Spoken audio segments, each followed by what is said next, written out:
Good morning, everyone. I'm Sunny Diasti from NSCC team Banjarnegara and as the first speaker of opposition team. So today's motion is this House belief that history textbooks should focus on teaching bottom-up historiography rather than top-down historiography. So, a nation isn't held together by the diaries of millions of people going their separate ways. It's held together by symbols, by crucial moments, and by the courage of one man who makes a decision when everyone else is in doubt. A nation's success isn't driven by a society constantly bickering about the past, but by a society inspired by one man's grand vision for the future.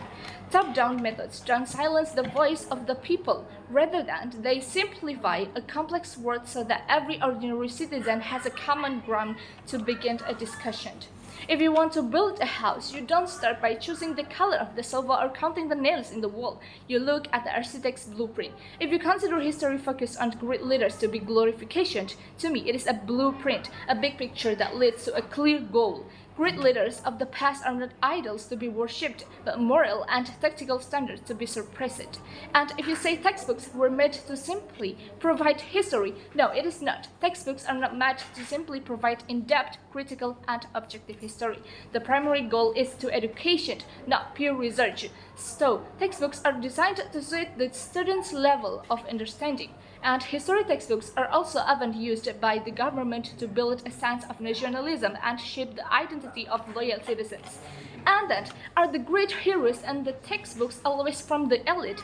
No, of course not. Many great heroes of the world and Indonesia were born from ordinary people, the poor, the working class, or marginalized groups. History records that their massive contributions succeeded in changing the course of a nation, even though they didn't have political capital for wealth from birth. And for example, Martha Christina Tiahahu was a teenage girl from a village in Maluku, not from the nobility or the colonial elite circle living in a castle as you mentioned earlier. At the age of 17, she held a spear and led a line of women against the Dutch army alongside Captain Patimura. She showed that physical resistance feared by the colonizers could be born from grassroots courage.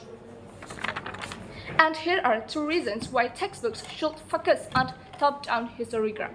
And first, you have said that top-down only analyzes how one actor influenced the world. No, it is not. The top-down approach doesn't isolate one actor at all, but rather uses that central figure to understand a complex system.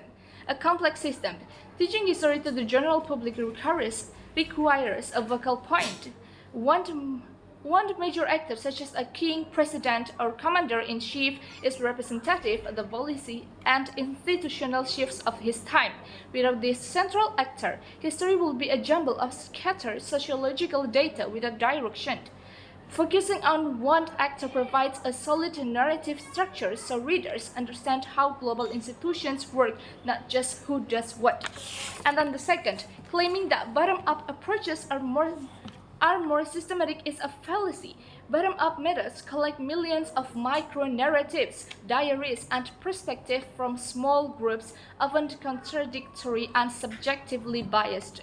When history in school textbooks is written bottom-up, the result is not systematic but rather fragmented history. This is dangerous because it can trigger polarization as each group claims its own narrative is the most valid.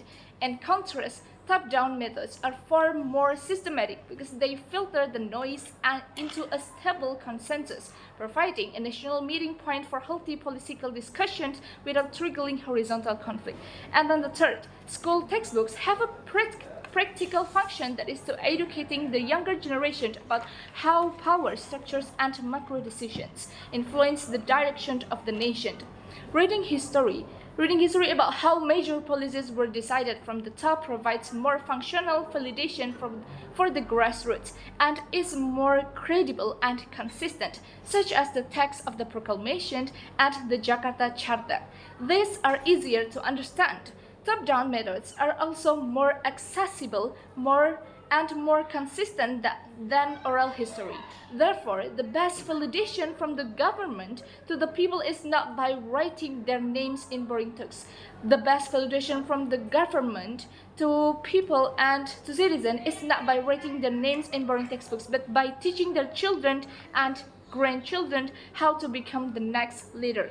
So, history textbooks should focus on the top-down method because it is easier to understand, more reliable, have more accessibility, and more consistent. Thank you.